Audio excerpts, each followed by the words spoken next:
You can count when you're happy. 1, 2, 3, 4. You can count when you're sad. 1, 2, 3, 4, 5. Or count when you're frightened. 1, 2, 3, 4, 5, 6. Count when you're mad. 1, 2, 3, 4, 5, 6, 7, 8, 9. Counting is wonderful. Counting is marvelous. Counting's terrific. And how? The episode opens with a completely inappropriate song choice, Smash Mouth's Pacific Coast Party, considering this is supposed to be Kansas, which last time I looked was on the coast of land that meets some more land. Okay, we see that Clark is grooving to it later on a Walkman, but it opens with Jonathan first, and it's just weird. Jonathan and Martha go to Metropolis for their anniversary, leading Clark to go behind their back and briefly transform the show into Smallville, the sitcom, in the cliched situation where a teenager tries to throw an intimate gathering that spirals out of control and the entire student body shows up, gets drunk, and breaks things. Clark's powers are even played up for cheap comedy as he super speeds to get a bowl for a kid who's about to throw up. And there's some more stuff about Whitney being jealous of Clark. He and Nell seem to be taking turns being the annoying, selfish character of the week. Meanwhile, Earl Jenkins, played by one of my all-time favorite Trek alum actors, Tony Todd, an old friend and farmhand of Jonathan's, is busy providing the title for the episode as his media rock exposures put him in the terrible medical condition category rather than superpowered category. He has the jitters, super fast convulsions powerful enough to violently bust up anyone or anything he's holding on to. But these seizures are entirely uncontrollable, and all he wants to do is get to Lionel Luthor to find out what substance his company was experimenting on at the Luthor plant in Smallville. In his desperation, he takes the Smallville High kids hostage on a field trip to the plant in order to force the Luthors to reveal what's really going on at Level 3, a section of the plant Lex and his father both swear doesn't exist, and which, if it did exist, he can't find any evidence of. Lex takes the initiative, goes in, and tries to reason with Earl, while Clark runs off to look for evidence of Level 3, which he finds. In the end, Earl's jitters cause a thrilling climax where Clark has to pull both Lex and Earl up off some broken scaffolding so they don't fall to their doom. During the ordeal, Lionel blames Lex for not controlling the situation and for almost getting himself killed, despite his not knowing about Level 3 and despite his heroics, but pretends for the cameras to be relieved that his son's okay, while, of course, the Kents are genuinely relieved that their son is. Then credits. As I said back in Hothead, Smallville is really its best as a family drama. This one really focuses on the difference between the Luthor family and the Kent family, specifically in the parents' attitudes toward their children. This parallel comes out more subtly than it did in Hothead, as the central conflict of the hostage situation is more immediate, but it's also more profound. We see how two different families handle themselves during the same crisis, rather than unrelated events that only thematically match up. Clark's parents are, of course, upset with him about throwing a party while they're away, but that concern quickly goes to the back of their minds when he's in the middle of a dangerous situation. Whereas Lex's father blames him for the crisis at his plant for no other reason than it's his job to make sure things like this don't happen.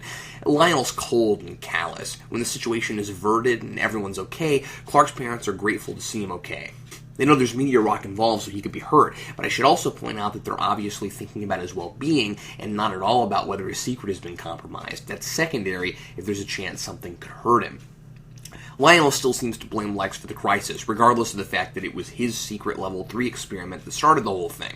And when Lex says, "You almost got me killed," and rightly so, Lionel throws back, "You almost got yourself killed." Unlike the Kents, he's only worried about his secret getting out, and it's tragic to watch the two families hugging at the end, Clark loved by his parents and Lex's dad only pretending for the media.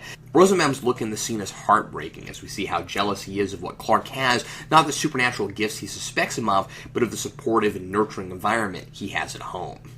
I should also mention that Jonathan and Martha's love for each other and their son is believable, and it's not just a cookie-cutter parallel between one perfect family and one completely dysfunctional family.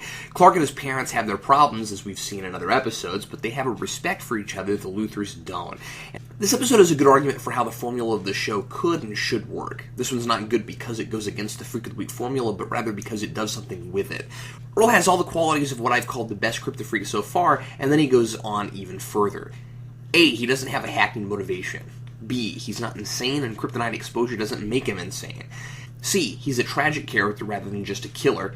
D, he's someone Clark or other main characters knew before this episode, and someone people actually cared about. At the end, Clark and his family are concerned about him despite his crimes, and we're told he's getting help. I imagine if he had died, the Kents would have mourned him, rather than immediately forget he ever existed and go on and wrap up one of the episode's earlier subplots like so often happens.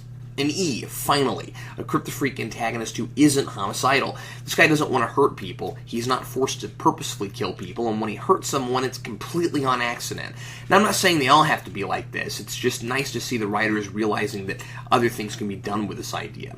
Earl's kryptonite exposure gives him a medical condition and not a superpower. The jitters come at random, or at least when the script needs something bad to happen, but I'm not complaining, as it happens generally at reasonable times and sometimes doesn't happen when we might expect it to. The guy just wants some help because these ultra-violent convulsions are obviously going to kill him, and they've cost him his job and his family. Until he takes the kids hostage, he's done nothing wrong, and he doesn't deserve all these horrible things happening to him. We don't condone, but can understand his desperation, and he obviously has no intention on shooting the kids. He's really not the main antagonist here, Lionel is, but we don't know that for sure until the end. I enjoy the uncertainty in the episode's quest for the truth. Maybe it's all in Earl's head, like Lex says. He's been through so much, maybe he's imagining level 3. Or maybe Lex knows about it, but he's not telling the truth. Lionel looks like he's hiding something, but then again, he always looks like that. It really isn't until we, Lex and Clark, see it with our own eyes that we believe for certain that Earl is telling the truth.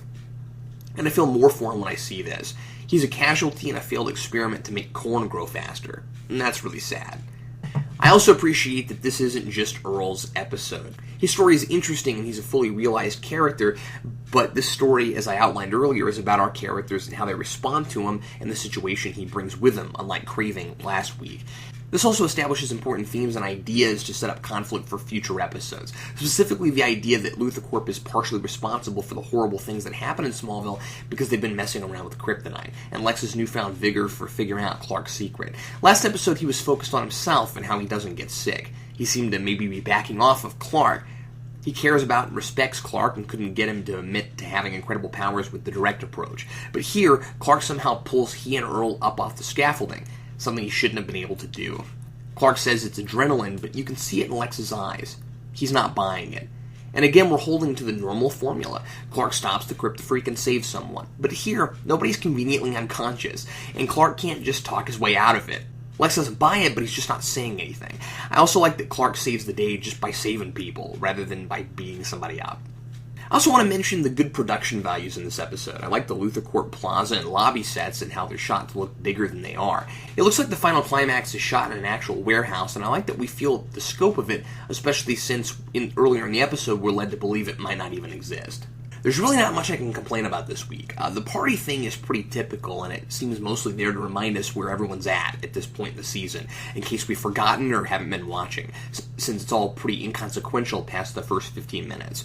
Lana likes Clark, but still dates Whitney for no good reason. Whitney's jealous of Clark. Lex is still trying to hook Lana and Clark up to solidify their relationship, showcased here by his shooting off fireworks in Clark's backyard to help make it an awesome party. And it seems like the party happens mostly because this is a show about a young Clark Kent who makes mistakes, and we need him to make some mistakes. But luckily, it's not terribly forced here. He didn't suddenly, out of character, invite the whole school over. He invited his small group of friends, and then it blew up. His mistake was not ending it before it got out of hand. I really like that this isn't his only problem the whole episode. Remember some of Clark's past conflicts before he shows up at the end and beats the Kryptofreak in 5 seconds? I can't put it past these writers. And I also like that he doesn't easily weasel his way out of it. My one question to ask Jarrell when I get to heaven this week is the same one as last week. How much kryptonite affects Clark in what way? The kryptonite that bothers him in this episode is inside Earl, but of course last week we saw him super speed around a whole lot more than that. Obviously the kryptonite inside Earl only affects him because we need a contrivance for why Clark can't just stop the hostage situation immediately. For him to be there and discover level 3, something has to impede his grabbing Earl and super speeding off.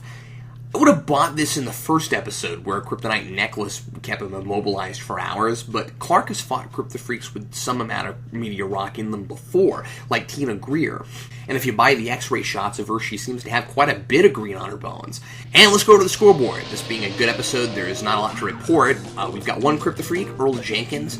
Kryptonite plus more kryptonite plus more kryptonite equals Personquake, and his villain motivation is, where's the elevator? We've got one instance of Clark in bullet time when he grabs a bull for the kid who's going to throw up at the party, and we've got 4 instances I counted of Clark being affected by green kryptonite every time he gets close to Earl. This is a great example of how to do good, compelling characterization even with a set formula. I'm giving Jitters a 4 out of 4. Was there an item I missed in any category? Send me a personal message on Geekvolution on YouTube, and I'll be sure to add it to the count. I'm Captain Logan, and consider this episode counted.